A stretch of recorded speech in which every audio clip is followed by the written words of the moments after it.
This is In the Circle on Fast Pitch News. And we welcome you to our Division II season preview here on our In the Circle YouTube channel. My name is Victor Anderson. We thank you very much for making us a part of your season opening festivities. We got a lot to talk about, ladies and gentlemen.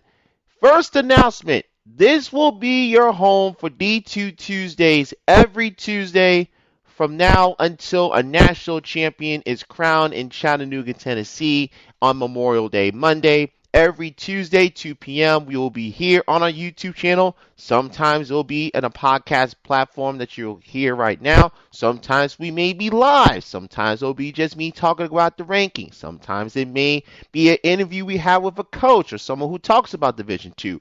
Regardless of how it is presented, it will be presented right here every Tuesday, 2 p.m. Eastern Time, 11 a.m. for those of you out in the West Coast, right here on our YouTube channel. Don't forget to subscribe and download to our In the Circle podcast, where we had a great conversation that you can listen to with, speaking of two-time back-to-back national championship head coach Patty Gasso. You can listen to that on wherever you get the good podcasts. Rate us and review us 5 stars. If you rate us 4 stars, we tend to believe that you are a hater. And also make sure you follow us on social media at In the Circle SB, so you don't miss another episode. The Division II Top 100 list that was released on Extra Innings Softball by a great friend and colleague, Justin McLeod, came out prior to the start of the season. And no surprise, Kason Boltner from Anderson, whose season is starting this week, actually started on when you're listening to this episode, she is the number 1 player in Division II coming into this season. A lot of factors came into play, such as their statistics, their impact on the team, and other factors. You can get the full list by going to extrainningssoftball.com. I have some of the list in front of me. Thank you, Justin McLeod, for providing that opportunity. So the top 5, you have Kason Bolin from Anderson at number 1. Hannah Marstyler from Shippensburg at number 2. Hannah Beatis, she is the top-ranked pitcher. She is 3rd. Samantha Richards from Valdosta State, she is 4th. Lydia Goebel from Grand Valley State, who I feel has been there forever. Remember, she was balling out back as a freshman. She comes in at 5. Tori Shute from Augustana is number 6. Kenzie Smith from U of Indy, number 7. JC Ginter, the first two-way player. She comes in from Washburn at number 8. Olivia Stansberry from McKendree, number 9. Callie Emmanuel from Mount Olive, number 10. You're going to have to go down a little bit on the list before you find somebody from the defending national champion Rogers State, and Abby Rogers, the catcher. She comes in at number 30. Paige Donnelly, dynamic infielder from Cal State San Marcos, from Coach Steph Ewing, and they made that tremendous run through the regular season and the tournament last year. She comes in at number 27. You look at the fact that there is a rankings of the top players in Division II. It shows you and highlights how far Division II has come in the last few years in terms of the exposure, in terms of the national landscape that has been presented. And it's exciting for fans of Division II, for those who follow Division II, such as myself, to now have publications like Extra Innings Softball provide this sort of content, provide this information available to all of us. And it's further proof that there are tremendous players throughout Division II, throughout this sport. And it's exciting to see. It's exciting to follow along, see what's going on, and we really get to appreciate how tremendous these young ladies are. And I feel more than ever, Division II is so wide open. I referenced Cal State San Marcos. They jumped out of nowhere and were a perennial top 10 program last year for Coach Steph Ewing. They finished the season number 11 of going 45-14. They beat Concordia Irvine in a regular season doubleheader that I feel a lot of people nationally who follow Division Two kind of was just like, whoa.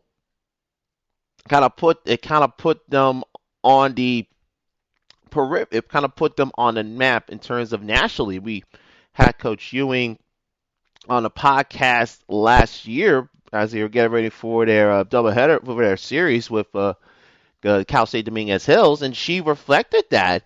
And it's not surprising that she had this team, and it's a team that's still, again, they're still young.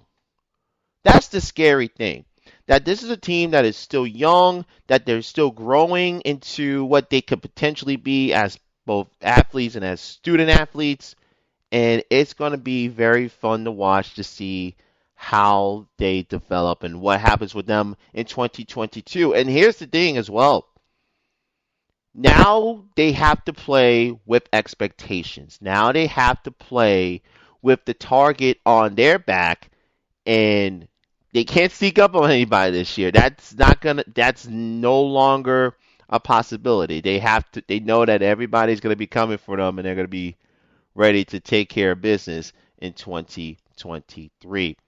No surprise, the reigning defending national champions, Rogers State, the Hillcats, under the direction of Andrea Vaughn, came in as the preseason number one in the top 25 poll. 58-10 last year, knocking off Cal State Dominguez Hills. They are the preseason favorite in the MIAA. Not really a surprise there. Cal State Dominguez Hills, the Toros, come in number 2. By the way, the Toros last year were the 8th seed, knocked off the perennial favorite Texas Tyler, won 3 straight elimination games to get to the Champ Series before falling to Rogers State. You got Jim Meyer, who returns a talented roster, and it should be fun in 2022. You mentioned Texas Tyler. The Patriots come in at number 3. By the way, last year was their first year they were eligible to compete in the national tournament. Made it all the way to Denver. They come in, got the 49-9 mark last year. Auburn Montgomery, who lost their head coach, Eric Newell, to go up to Division I in Troy. They come in at 4. And as always lurking, Mike Davenport in North Georgia. They round out the top 5. 6 through 10, Texas A&M Kingsville, Seton Hill, Central Oklahoma, the Bronchos, Adelphi, and Grand Valley State. They have 2 of the extra inning softball top 10 in terms of their top 100. They round out the top 10. 11 through 15, Cal State San Marcos, Valdosta State, Augustana, Anderson, who is kicking off their season on today. And Kutztown, that's 11 through 15, 16 through 20, U of Indy, Tampa, Angelo State, Concordia Irvine, and Lincoln Memorial. And then 21 through 25, Lubbock Christian, Washburn, Alabama Huntsville, Wilmington, and Simona State. Some teams that we usually are accustomed to seeing in the top 25, not in the top 25. Southern Arkansas, not in the top 25. Minnesota State, not in the top 25. By the way, one of the co-Sunshine State Conference champions, Nova Southeastern, with Julie Lemaire, the run that they had last year, they are not in the top 25. Rollins with Christine Roses Lefevre taking over at her alma mater. They are not in the top 25. Chico State with Angel Shamblin. They're receiving votes, but they're on the outside looking in. West Florida with Ashley McLean. It shows you the depth and the talent that is in that's in Division II, that programs that you are accustomed to seeing in the top 25 are not there. And you can make a legitimate argument that of the top 25, 20 of these 25 teams, if you talked me into saying that this team could be the one that's hoisting up the national championship on Memorial Day Monday, I would be like, okay, I wouldn't be surprised. I wouldn't be surprised at all. Now, what we're going to do on D2 Tuesday is we're going to talk about every conference at some point during the season. Here's how it's going to work. We are going to draw numbers at random. So instead of drawing numbers at a random, we're going to write down all the conferences on little sheets of paper. We're going to post on our Twitter account on that Monday morning leading up to Tuesday. We're going to draw out the 3 conferences that we will be talking about during that D2 Tuesday. So this is going to be taken into effect after the 3 conferences we're going to be talking about on this season preview. Now, the first conference we're going to talk about is adding a member. That's Conference Carolinas. Conference Carolinas announced last week that they're going to be adding Shorter University, which has been a member in the Gulf South Conference since their transition into Division II. They will be joining Conference Carolinas in the 2024-25 academic year as the 15th member. Now, this is part of a bigger move in terms of Conference Carolinas sponsoring football as a conference sport. First time they've done that since the 70s, but for the sake of this, we ain't worried about that. But Shorter will be leaving the Gulf South and going into Conference Carolinas.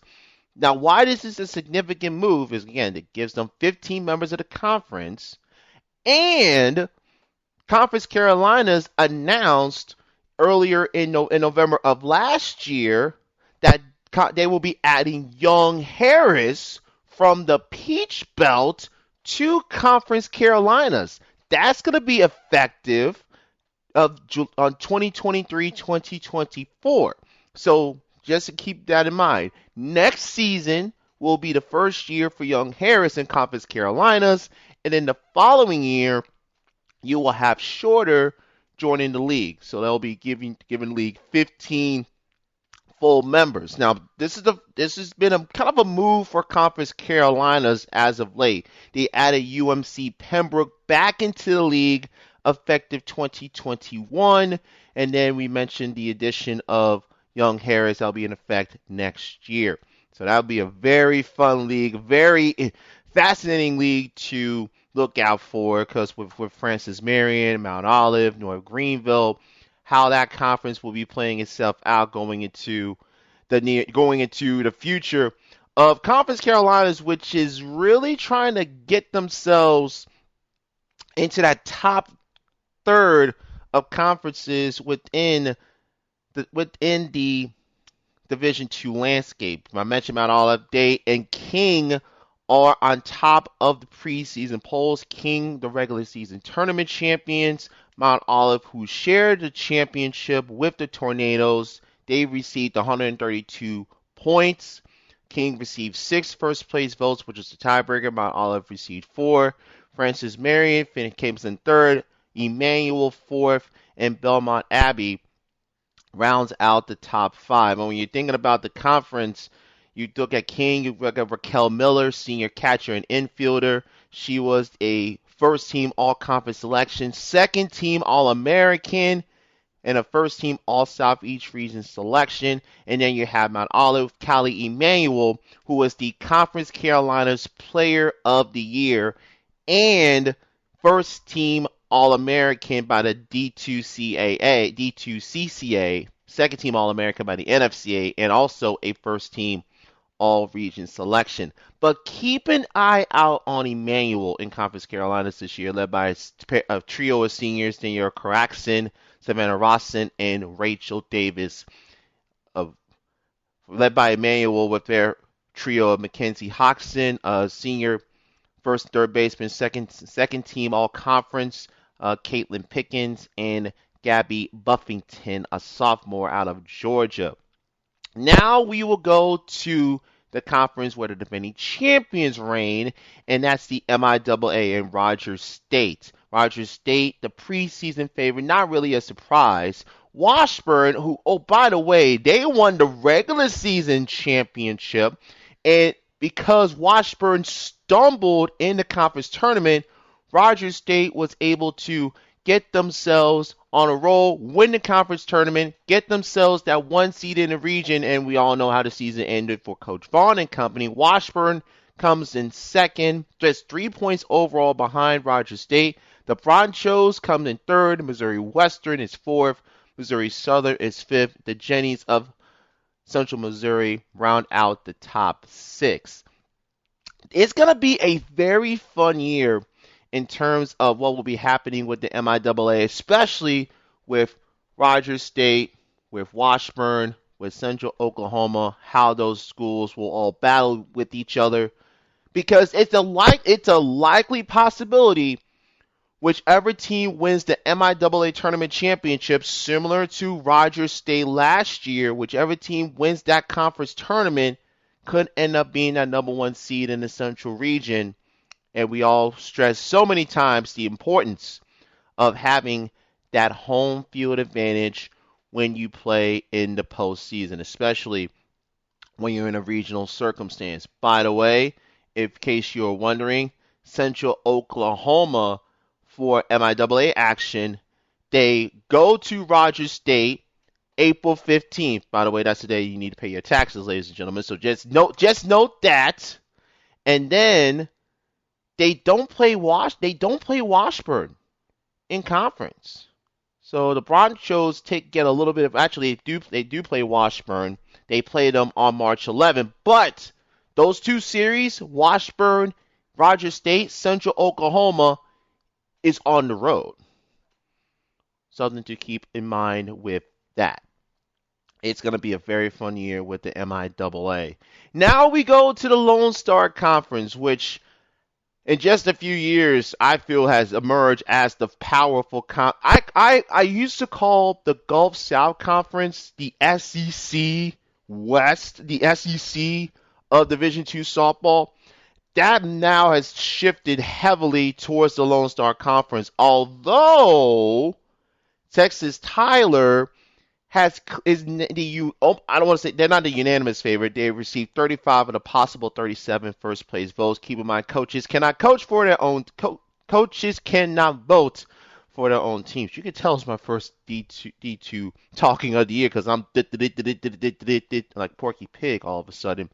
Texas Tyler 550 votes. Angelo State second. Texas A&M Kingsville third. Lubbock Christian fourth. Oklahoma Christian fifth.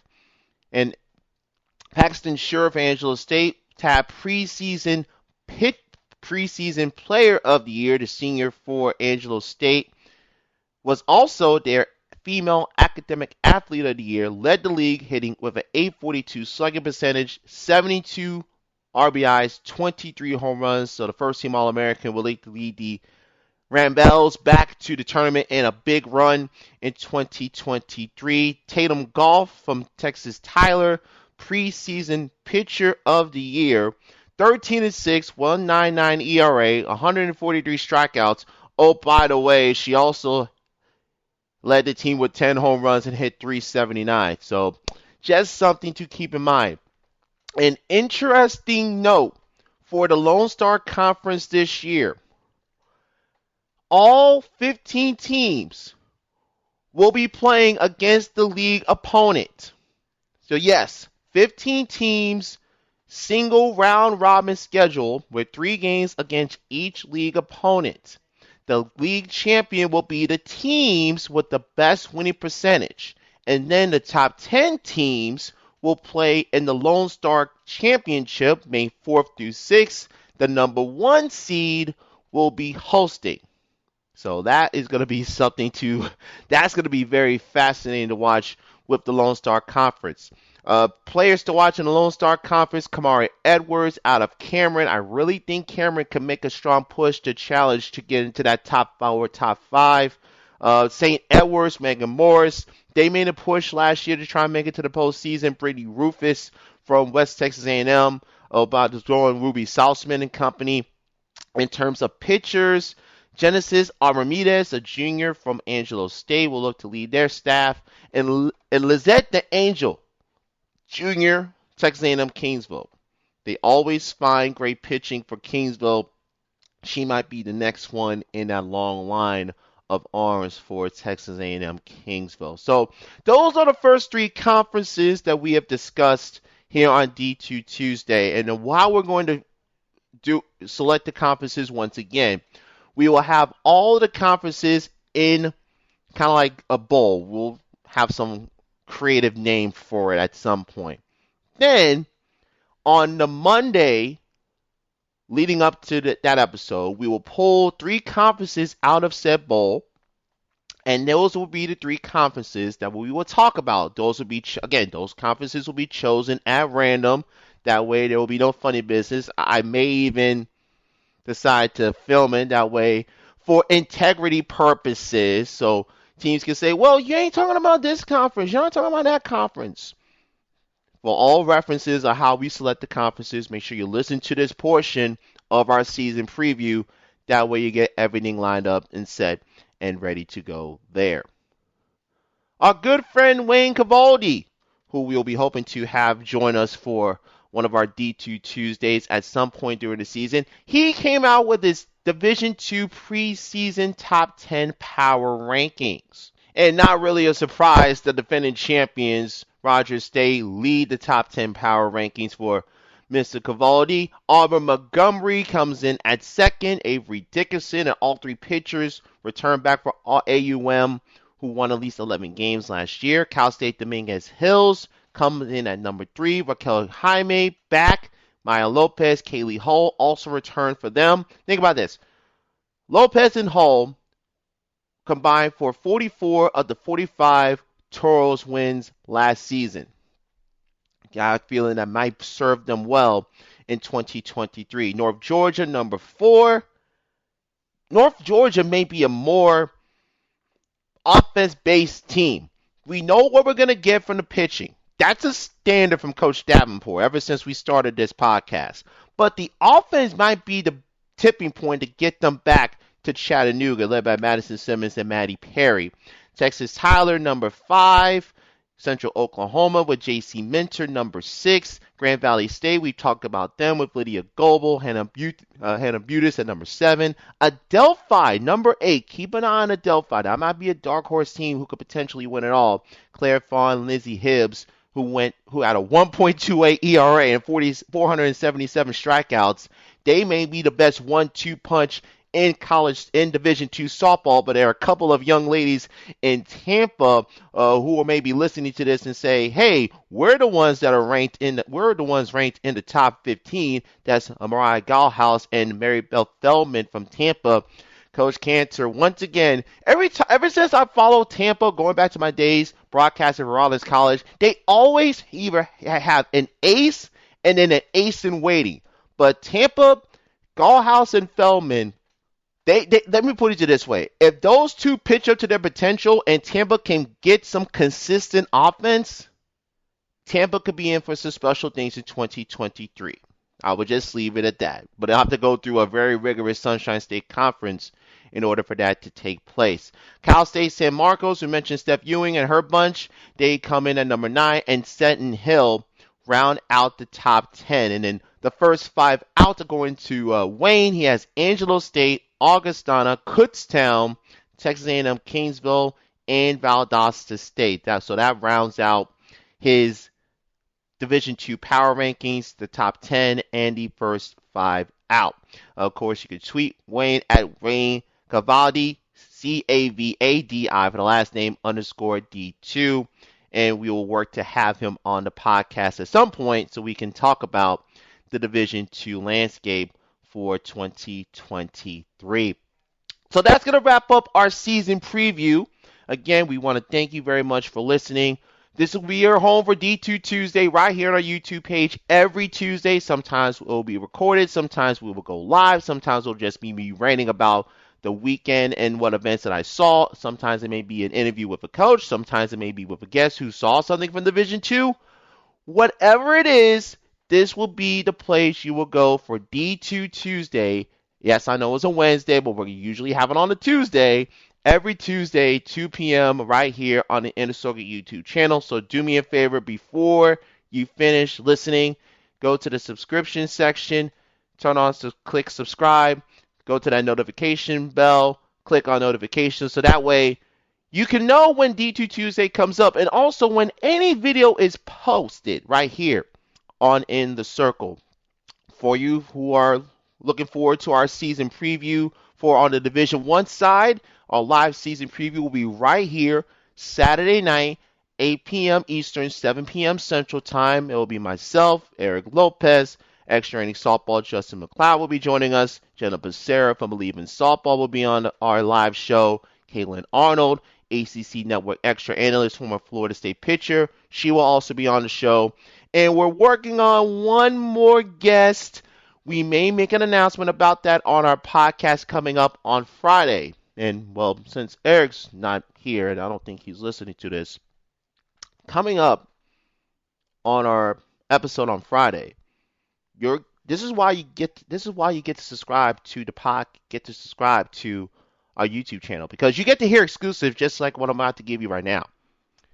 Coming up on our Friday episode, we're going to talk to Wichita State head coach Christy Bredbenner, and we're also going to talk to USF head coach Ken Erickson.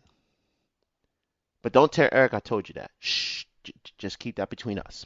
Okay, with that being said, that's going to wrap up our Division II season preview. We thank you very much for listening to it. We appreciate your support. You've been talking to us about when you're going to do D2 Tuesday, when you're going to bring it back. Well, guess what?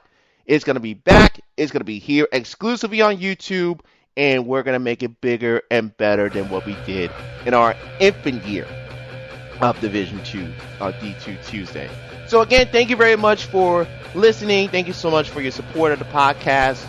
We will see you back right here, same time on Tuesday for a recap of Week 1, our observations, our takeaways, and my outlook of the conferences I will be selecting on Monday. This has been our D2 season preview. I am Victor Anderson. As always, good night, Canada.